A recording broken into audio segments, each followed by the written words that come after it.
નમસ્કાર ગુજરાત હાલના weather data પ્રમાણે આવનાર દિવસોની અંદર એટલે કે 27-28 તારીખ દરમિયાન મે મહિનાના છેલ્લા અઠવાડિયા દરમિયાન બંગાળની ખાડીમાં અને અરબી સમુદ્રની અંદર એટલે કે ટોટલ એક સાથે બે લો પ્રેશર સિસ્ટમ છે એ સક્રિય થઈ રહી છે એવું વેધર મોડેલો બતાવી રહ્યા છે। ત્યારે વાવાઝોડાને લઈને સૌથી મોટા સમાચાર કે વર્ષ 2025ની અંદર બંગાળની ખાડીમાં કે અરબી સમુદ્રની અંદર જ્યાં પણ વાવાઝોડું તૈયાર થશે એ વાવાઝોડાનું નામ શક્તિ આપવામાં આવશે અને આ વાવાઝોડાનું નામ છે એ શ્રીલંકા દેશ દ્વારા આપવામાં આવશે। આપને જણાવી દઈએ કે બંગાળની ખાડીને અડીને જેટલા પણ દેશ આવેલા છે એ અને અરબી સમુદ્રને અડીને જેટલા દેશ આવેલા છે એ દેશો દ્વારા વાવાઝોડાના નામ છે એ નક્કી કરવામાં આવે છે અને આ વખતે શ્રીલંકાનો વારો છે અને શ્રીલંકા દ્વારા જે પણ વાવાઝોડું વર્ષ 2025ની અંદર તૈયાર થશે એ વાવાઝોડાનું નામકરણ કરવામાં આવશે અને એનું નામ છે એ શક્તિ વાવાઝોડું આપવામાં આવશે। તો આવનાર દિવસોની અંદર શક્તિ નામનું વાવાઝોડું છે બંગાળની ખાડીમાં અથવા તો અરબી સમુદ્રની અંદર સક્રિય થઈ શકે છે એમને લઈને સૌથી મોટા સમાચાર છે એ આજના આ વિડીયોની અંદર જણાવવાનો છું। સાથે સાથે હવામાન વિભાગ દ્વારા શું મોટી આગાહી કરવામાં આવી છે, અંબાલાલ પટેલ દ્વારા શું મોટી આગાહી કરવામાં આવી છે, વેધર મોડેલો શું બતાવી રહ્યા છે, સાથે સાથે આજે ગુજરાતના કયા જિલ્લાની અંદર કમોસમી વરસાદ પ્રી મોન્સૂન એક્ટિવિટીનો વરસાદ છે એ જોવા મળશે અને આખા ગુજરાતની અંદર પ્રી મોન્સૂન એક્ટિવિટી છે એ ક્યારથી ચાલુ થઈ જશે એમની મહત્વપૂર્ણ અપડેટ છે આજના આ વિડીયોની અંદર તમને જણાવવાનો છું। એટલે ગમે તે સિચ્યુએશનની અંદર વિડીયો મૂકીને જતા નહીં, વિડીયો જોઈ લેજો જેથી કરીને આવનાર દિવસોની અંદર તમે વાવાઝોડાની વરસાદની પરફેક્ટ માહિતી છે એ જાણી શકો અને ખેતી માટે આગોતરું આયોજન છે એ પણ કરી શકો। સૌથી પહેલાં હવામાન વિભાગ દ્વારા ગુજરાતના ખેડૂતો માટે જે આગાહી કરવામાં આવી છે એના ઉપર નજર કરી લઈએ તો હવામાન વિભાગ દ્વારા 20/5/2025 એટલે કે 20 તારીખ સુધી ગુજરાત રાજ્યની અંદર સાબરકાંઠા, અરવલ્લી, મહીસાગર, પંચમહાલ, દાહોદ, વડોદરા, છોટાઉદેપુર, ભરૂચ, નર્મદા, સુરત, તાપી, નવસારી, વલસાડ, ડાંગ, જુનાગઢ, રાજકોટ, અમરેલી, બોટાદ, ભાવનગર અને ગીર સોમનાથ જિલ્લાની અંદર છૂટાછવાયા સ્થળોએ ગાંજવીજ સાથે હળવાથી લઈ અને મધ્યમ વરસાદની આગાહી કરવામાં આવી છે। આપને જણાવી દઈએ કે માવઠાનો માર છે હજી પૂર્ણ નથી થયો, ત્યાં ગુજરાતની અંદર ફરીથી પ્રી મોન્સૂન એક્ટિવિટીનો વરસાદ છે એ શરૂ થઈ ગયો છે અને એના ભાગરૂપે હવામાન વિભાગ દ્વારા ખેડૂતો માટે આગાહી છે એ પણ 20 તારીખ સુધી કરી દેવામાં આવી છે। આટલા જિલ્લાની અંદર પ્રી મોન્સૂન એક્ટિવિટીનો વરસાદ જોવા મળશે એવું હવામાન વિભાગે કહ્યું છે અને એના ભાગરૂપે ખેડૂતોએ પાકના રક્ષણ માટે કયા કયા પગલાં લેવા એ માટે ખેડૂત મિત્ર જોગ સંદેશ છે એ બહાર પાડવામાં આવ્યો છે। તો આટલા જિલ્લાના ખેડૂતોએ ખાસ સાવચેત રહેવું। તમારા જિલ્લાની અંદર પણ 20 તારીખ સુધીમાં પ્રી મોન્સૂન એક્ટિવિટીનો વરસાદ છે એ પડી શકે છે, હવામાન વિભાગ દ્વારા આગાહી છે એ કરી દેવામાં આવી છે। પછી હવે આજની આગાહી ઉપર નજર કરીએ તો આજે 17 તારીખ છે અને 17 તારીખના રોજ ગુજરાતની અંદર ખાસ કરીને દક્ષિણ ગુજરાતની અંદર પ્રી મોન્સૂન એક્ટિવિટી છે એ જોવા મળશે, કડાકા ભડાકા સાથે પવન સાથે વરસાદ જોવા મળશે। આપને જણાવી દઈએ કે 16 તારીખે પણ ગુજરાતની અંદર વલસાડની અંદર 1 ઇંચ સુધીનો વરસાદ છે એ જોવા મળ્યો છે। પ્રી મોન્સૂન એક્ટિવિટીના ભાગરૂપે વરસાદ પડ્યો હોય એવા અહેવાલો આવ્યા હતા। ગુજરાતની અંદર માવઠાનો કહેર છે એ પૂર્ણ થઈ ગયો છે પરંતુ હવે ભેજનું પ્રમાણ હોવાને કારણે જમીન પણ ભીની હોવાને કારણે પ્રી મોન્સૂન એક્ટિવિટી છે એ ગુજરાતની અંદર હાલમાં ઘણી બધી દેખાઈ રહી છે। ત્યારે મિત્રો આજે 17 તારીખે ગુજરાતની અંદર સુરત આજુબાજુના વિસ્તારો છે, ભરૂચ લાગુ વિસ્તારો છે, વલસાડ ધરમપુર લાગુ વિસ્તારો છે, ડાંગ છે, આહવા છે, છોટાઉદેપુર છે, રાજપીપળા છે, નર્મદા છે, નવસારી છે, આ બધા જિલ્લાની અંદર આજે 17 તારીખે બપોર પછી પ્રી મોન્સૂન એક્ટિવિટીનો વરસાદ છે એ તમને જોવા મળી શકે છે। ગુજરાતના બીજા વિસ્તારોની વાત કરીએ એટલે કે વડોદરા છે, ત્યાર પછી ભરૂચ છે, મધ્યપ્રદેશ, રાજસ્થાન લાગુ જે વિસ્તારો છે એની અંદર પણ છૂટાછવાયા વિસ્તારમાં હળવો સામાન્ય વરસાદ છે એ પડી શકે છે। સૌરાષ્ટ્રની વાત કરીએ તો ભાવનગર લાગુ, સુરેન્દ્રનગર, બોટાદ લાગુ વિસ્તારો છે, મોરબી, જામનગર લાગુ વિસ્તારો છે, ત્યાં ક્યાંક હળવા છૂટાછવાયા ઝાપટા છે એ પડી શકે છે। બાકી કચ્છની અંદર, સૌરાષ્ટ્રની અંદર, ઉત્તર ગુજરાતની અંદર આજે પ્રી મોન્સૂન એક્ટિવિટીની શક્યતા નથી, પરંતુ પ્રી મોન્સૂન એક્ટિવિટી છે એ ખાસ કરીને દક્ષિણ ગુજરાતના જિલ્લાઓની અંદર 17 તારીખે સાંજના છે એ થોડી જોવા મળી શકે છે. અને ત્યાર પછી 18 તારીખે, 19 તારીખે, 20 તારીખે પણ પ્રી મોન્સૂન એક્ટિવિટીના ઝાપટા છે એ ગુજરાતની અંદર યથાવત રહેશે. ભારે મોટું ઝાપટું નહીં પડે, પરંતુ સામાન્ય હળવા ઝાપટા છે એ પ્રી મોન્સૂન એક્ટિવિટીના ભાગરૂપે જોવા મળશે.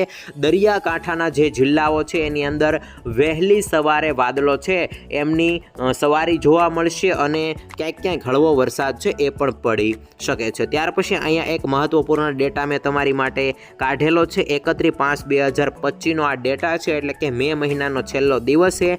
અને એ દિવસ દરમિયાન તમે જોઈ શકો છો કે અરબી સમુદ્રની અંદર મુંબઈથી નીચે એક લો પ્રેશર સિસ્ટમ છે એ તૈયાર થઈ છે અને બંગાળની ખાડીમાં પણ બાંગ્લાદેશ લાગુ વિસ્તાર ઉપર એક લો પ્રેશર સિસ્ટમ બતાવી રહ્યા છે. અરબી સમુદ્ર છે એ ફૂલ સક્રિય મોડની અંદર બતાવી રહ્યા છે. સામે બંગાળની ખાડી છે એ પણ સક્રિય મોડની અંદર છે અને બંગાળની ખાડી લાગુ અરબી સમુદ્રમાં મોટો ટ્રફ બનેલો છે અને એમને કારણે ભારતના ઘણા બધા વિસ્તારોની અંદર, ગુજરાતની અંદર રેન એક્ટિવિટી છે એ બતાવી રહ્યા છે. તો મિત્રો, મે મહિનાના છેલ્લા અઠવાડિયા દરમિયાન ગુજરાતના લોકો છે એ તૈયાર રહેજો. ગુજરાતની અંદર લો પ્રેશર સિસ્ટમને કારણે વરસાદ છે એ જોવા મળશે, પ્રી મોન્સૂન એક્ટિવિટીનો વરસાદ જોવા મળશે. અને હાલમાં જે માવઠું ગયું છે એમને કારણે જમીન હજી ભીની છે અને થોડોક પણ વરસાદ પડશે તો જમીન ફરીથી ભીની થઈ જશે અને તમે વાવણી છે એ પણ એ દિવસોની અંદર કરી શકશો. એટલે કે વાવણી લાયક વરસાદ છે એ પણ આ મહિનાના છેલ્લા અઠવાડિયામાં પડી શકે છે. 25 તારીખ સુધી, 24 તારીખ સુધી ગુજરાતની અંદર ભારે વરસાદની આગાહી નથી. ભારે પ્રી મોન્સૂન એક્ટિવિટી થાય એવું પણ જણાતું નથી, પરંતુ ત્યાર પછી ગુજરાતના લોકો છે એ તૈયાર રહેજો. ત્યાર પછી વધારે માહિતી આપણે વેન્ડી એપ્લિકેશનના માધ્યમથી સમજવાની ટ્રાય કરીએ કે આજે 17 તારીખે 3 વાગ્યા પછી ગુજરાતના કયા વિસ્તારમાં, કયા જિલ્લાની અંદર, કયા તાલુકાની અંદર વધારે પ્રી મોન્સૂન એક્ટિવિટી જોવા મળશે. તો અહીંયા તમે જોઈ શકો છો 17 તારીખ છે ને 17 તારીખે 3 વાગ્યા પછી, એટલે કે 4 વાગ્યા આજુબાજુ અથવા તો 4 વાગ્યા પછી, ખાસ કરીને સાંજના સમયથી 6 વાગ્યા આજુબાજુનો સમયગાળો હશે. એ સમયગાળા દરમિયાન પ્રી મોન્સૂન એક્ટિવિટી ગુજરાતની અંદર દક્ષિણ છેડે, એટલે કે દક્ષિણ ગુજરાતની અંદર જોવા મળશે. દક્ષિણ ગુજરાતની અંદર જે રીતે ગઈકાલે વલસાડ, ધરમપુર લાગુ વિસ્તારોની અંદર વરસાદ પડ્યો હતો, ત્યાં વધારે શક્યતા આજના દિવસે જોવા મળી રહી છે. ડાંગ, આહવા લાગુ વિસ્તારો છે, વ્યારા છે, નવસારી છે, સુરત છે, નવાપુરા લાગુ વિસ્તારો છે, સેલવાસ છે, દમણ લાગુ વિસ્તારો છે, આ બધા વિસ્તારોની અંદર, ત્યાર પછી મહારાષ્ટ્ર, નાસિક લાગુ જે ઉપરના વિસ્તારો છે, આ બધા વિસ્તારોની અંદર આજના દિવસ માટે વરસાદની એક્ટિવિટી છે એ વધારે જોવા મળશે. ત્યાર પછી ઉપર નર્મદાથી આગળ આવીએ તો બારડોલી છે, રાજપીપળા છે, એ બધા વિસ્તારોમાં પણ વરસાદની એક્ટિવિટી છે આજ જોવા મળશે. ઉમરપાડા છે, ડેડિયાપાડા છે, ખાપર છે, વંકલ છે, કોસંબા છે, આ બધા વિસ્તારોમાં પણ રેન એક્ટિવિટી છે એ આજના દિવસે, એટલે કે 17 તારીખે તમને જોવા મળી શકે છે. ભરૂચ છે, રાજપીપળા છે, બોડેલી છે, વડોદરા છે, એના પણ અમુક વિસ્તારોમાં છૂટાછવાયો હળવો વરસાદ તમને જોવા મળી શકે છે. ત્યાર પછી સૌરાષ્ટ્રની વાત કરીએ તો સૌરાષ્ટ્રની અંદર મિત્રો ભાવનગર લાગુ, અમદાવાદ, સુરેન્દ્ર લાગુ વિસ્તારો છે એમાં પણ ક્યાંક ક્યાંક તમને હળવા છૂટાછવાયા ઝાપટા છે એ આજના દિવસ દરમિયાન જોવા મળી શકે છે. સાંજના સમયે આખા ગુજરાતના ઘણા બધા જિલ્લાઓની અંદર રેન એક્ટિવિટીના વાદળાઓ છે એ જોવા મળશે, એટલે કે વાદળા જોવા મળશે અને વહેલી સવારે તો તમને જોવા મળ્યા જશે. તમારા વિસ્તારની અંદર, તમારા વાતાવરણની અંદર આજે કેવું વાતાવરણ હતું એ ખાસ નીચે કોમેન્ટ કરીને જણાવી દેજો, તમારો જિલ્લો અને તમારો તાલુકો. ત્યાર પછી હવે ચોમાસાને લઈને સૌથી મોટા સમાચાર કે હાલમાં ચોમાસું છે એ કઈ જગ્યા ઉપર પહોંચ્યું છે. તો આપ સૌ જાણો છો કે હવામાન વિભાગ દ્વારા જાહેરાત કરી દેવામાં આવી છે કે અંદમાન નિકોબાર ટાપુ ઉપર ચોમાસું છે એ પહોંચી ગયું છે. અને તમે અહીંયા જોઈ શકો છો, આ આપણો ભારત છે, ભારતની નજીક આ ગુજરાત છે અને ગુજરાતને અડીને જે દરિયા કિનારો આવેલો છે એમને અરબી સમુદ્ર કહેવાય અને બીજી બાજુ જે આવેલ છે એમને બંગાળની ખાડી કહેવામાં આવે છે. અને બંગાળની ખાડીમાં તમે અહીંયા જોઈ શકો છો કે હાલમાં વીજળીના કડાકા ભડાકા, રેન એક્ટિવિટી છે એ મોડલ પ્રમાણે ખૂબ જ વધારે દેખાઈ રહી છે. એટલે કે હાલમાં ચોમાસું છે એ ખૂબ જ સક્રિય મોડની અંદર હાલમાં બંગાળની ખાડીમાં છે અને એ ઝડપી ગતિથી આગળ વધી રહ્યું છે. શ્રીલંકા લાગુ બંગાળની ખાડી એટલે કે જે આ આખો વિસ્તાર છે અંદમાન નિકોબાર લક્ષદ્વીપ ટાપુનો જે વિસ્તાર છે એ વિસ્તારની અંદર ચોમાસું છે હાલમાં પહોંચી ગયું છે અને સક્રિય મોડની અંદર છે 17 તારીખની અપડેટ પ્રમાણે. અને આ જ ગતિથી ચોમાસું જો આગળ વધશે તો ભારતની અંદર 5 દિવસ વહેલું ચોમાસું પહોંચશે અને એ જ રીતે ગુજરાતની અંદર પણ 5 દિવસ વહેલું ચોમાસું છે એ પહોંચી જશે. મિત્રો ભારતની અંદર સૌથી પહેલાં અહીંયા કેરળ છે. કેરળની અંદર 1 જૂને પહોંચતું હોય છે, પરંતુ હવામાન વિભાગે એવું અનુમાન લગાવ્યું છે કે આ વખતે 27 મેના રોજ ચોમાસું છે એ કેરળમાં પહોંચી શકે છે અને ત્યાર પછી રેન એક્ટિવિટી આજુબાજુના જે રાજ્યો છે એમાં પણ થઈ શકે છે. અને ત્યાર પછી કેરળમાં પહોંચે ત્યાર પછી ગુજરાત સુધી ચોમાસાને આવવા માટે 15 દિવસનો સમયગાળો લાગતો હોય છે. એ પ્રમાણે 27 તારીખે કેરળમાં ચોમાસું બેસશે, ત્યાર પછી ગુજરાતની અંદર 11-12 તારીખે ચોમાસું છે એ બેસી શકે છે. હાલમાં ચોમાસું ખૂબ જ સક્રિય મોડની અંદર છે અને આ ગતિથી આગળ વધશે તો આ વર્ષે વહેલું ચોમાસું છે એ આવી જશે. અહીંયા ખાસ માહિતી તમને એ જણાવવાની કે હાલમાં જે માવઠું થઈ ગયું છે એમને કારણે જમીનની અંદર જમીન લેવલ ઉપર ભેજનું પ્રમાણ વધારે છે, એટલા માટે પ્રી મોન્સૂન એક્ટિવિટી આ વખતે આ વર્ષે વધારે છે એ જોવા મળી શકે છે અને વહેલી પણ જોવા મળી શકે છે. અને જમીન ભીની છે એમને કારણે થોડો વરસાદ પડશે એટલે કે પ્રી મોન્સૂન એક્ટિવિટીની અંદર થોડુંક તીવ્ર માવઠા સ્વરૂપે વરસાદ જોવા મળશે તો પણ વાવણી છે એ થઈ જશે. અને જમીન ભીની હોય, ભેજનું પ્રમાણ વધુ હોય તો ખેડૂતો વાવેતર છે એ પણ કરતા હોય છે. તો આ વખતે તમે વાવણી છે એ પણ વહેલી કરી શકશો જો તમારા વિસ્તારની અંદર મે મહિનાના અંતમાં અથવા તો જૂન મહિનાના પ્રથમ અઠવાડિયાની અંદર પ્રી મોન્સૂન એક્ટિવિટીનો વરસાદ થાય તો. એટલે કે વાવણી છે એ પણ વહેલી આ વખતે આવી શકે છે અને ચોમાસું પણ વહેલું પહોંચી શકે છે. ત્યાર પછી હવે આપણે જાણી લઈએ વાવાઝોડાની મહત્વપૂર્ણ માહિતી. તો અહીંયા તમે અપડેટ જોઈ શકો છો. 25-26 તારીખ દરમિયાન બંગાળની ખાડી અને અરબી સમુદ્રની અંદર બે લો પ્રેશર સિસ્ટમ છે એ સક્રિય થતી હોય એવું જણાવી રહ્યા છે. એક સિસ્ટમ છે એ વાવાઝોડાનું ફોર્મ બનીને આ રીતે આગળ વધી રહી છે, ગુજરાત સાથે ટકરાતી નથી એવું હાલમાં મોડલો બતાવી રહ્યા છે. આ સિસ્ટમ છે એ ખૂબ મોટી થઈ શકે છે અને જે રીતે સિસ્ટમો મોટી થાય ત્યાર પછી એમના ટ્રેક છે એ ખૂબ જ બદલાતા હોય છે, ક્યાં લેન્ડફોલ થતું હોય એમનું નક્કી હોતું નથી. એટલે મિત્રો 24 તારીખ પછી 25 તારીખ પછી હું તમને કન્ટિન્યુ અપડેટ આપતો રહી કે હાલમાં સિસ્ટમ છે એ ક્યાં બની છે, વાવાઝોડાના ફોર્મ સુધી જશે કે નહીં જાય, જશે તો કયા દિશામાંથી આગળ વધશે, આ બધી માહિતી છે એ હું 25 તારીખ પછી તમને કન્ટિન્યુ અપડેટ આપતો રહી. બંગાળની ખાડી પણ તમે જોઈ શકો છો સક્રિય મોડની અંદર હશે અને અડધું ભારત જોઈ શકો છો કે એની અંદર વીજળીના કડાકા ભડાકા અને થંડરસ્ટોર્મ છે તમને જોવા મળી રહ્યું છે, ક્લાઉડલી સિસ્ટમ છે એ જોવા મળી રહી છે. તો ગુજરાતની અંદર મિત્રો ચોમાસું છે એ વહેલું આવી શકે છે, વાવાઝોડાને કારણે પણ ચોમાસું આવી શકે છે.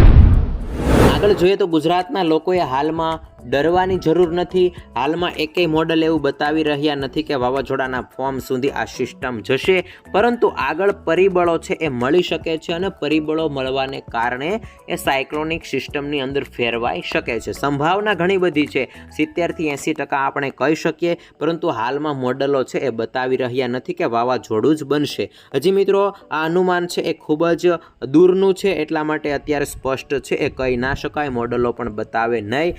આવનાર દિવસોની અંદર વધારે અપડેટ છે એ જોવા મળશે. અને હાલમાં એકેય મોડલો છે એ એવું પણ નથી બતાવતા કે ગુજરાત સાથે ટકરાશે, પરંતુ વાવાઝોડું છે એ બનતું હોય છે ત્યાર પછી એમનો ટ્રેક નક્કી થતો હોય અને એમની ઝડપ કેટલી છે એ પણ નક્કી થતી હોય છે.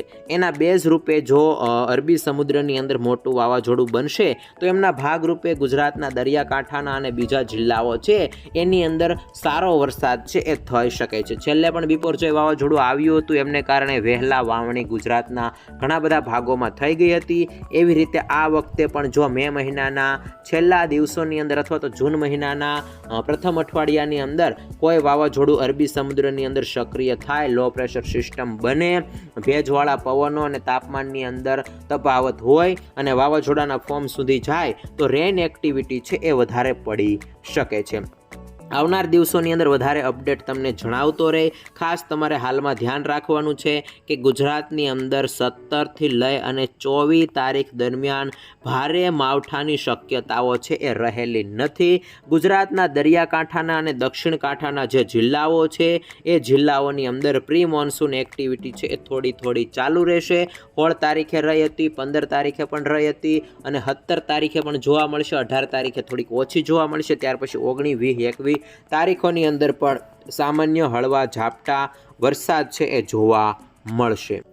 એટલે ગુજરાતના લોકોએ સામાન્ય હળવા ઝાપટા માટે તૈયાર રહેવાનું છે. ગુજરાતના ઘણા જિલ્લાની અંદર હળવા ઝાપટા છે એ પડી શકે છે. હવે બીજી વાત કરીએ તો અંબાલાલ પટેલ દ્વારા આજે મોટી આગાહી કરવામાં આવી છે. અંબાલાલ પટેલે કહ્યું છે કે આવનાર દિવસોની અંદર અરબી સમુદ્રની અંદર વાવાઝોડું બનશે અને એ વાવાઝોડાના પ્રભાવને કારણે ગુજરાતના કેટલાક જિલ્લાઓની અંદર 15થી લઈ અને 20 ઇંચ સુધીનો વરસાદ જોવા મળશે એવું પણ અંબાલાલ પટેલે પોતાની આગાહીમાં કહ્યું છે. એમની આગાહી પ્રમાણે ગુજરાતના લોકોએ સાવધાન રહેવું જરૂરી છે. પરંતુ વૈજ્ઞાનિક મોડેલો દ્વારા જે આગાહી અમે તમને આપીએ છીએ એ આગાહી ઘણી બધી સચોટ છે, એ નીવડતી હોય છે. એટલા માટે તમારે વૈજ્ઞાનિક પદ્ધતિ દ્વારા વેધર મોડેલો પ્રમાણે જે આગાહી આવતી હોય એના ઉપર વિશ્વાસ છે એ વધારે કરવો જોઈએ. ત્યાર પછી ગુજરાતના જે મોટા હવામાન નિષ્ણાંતો છે એમણે પણ કહ્યું છે કે ગુજરાતની અંદર આ મહિનાના છેલ્લા અઠવાડિયાની અંદર અરબી સમુદ્રની અંદર અને બંગાળની ખાડીમાં મોટી હલચલો થવાની છે.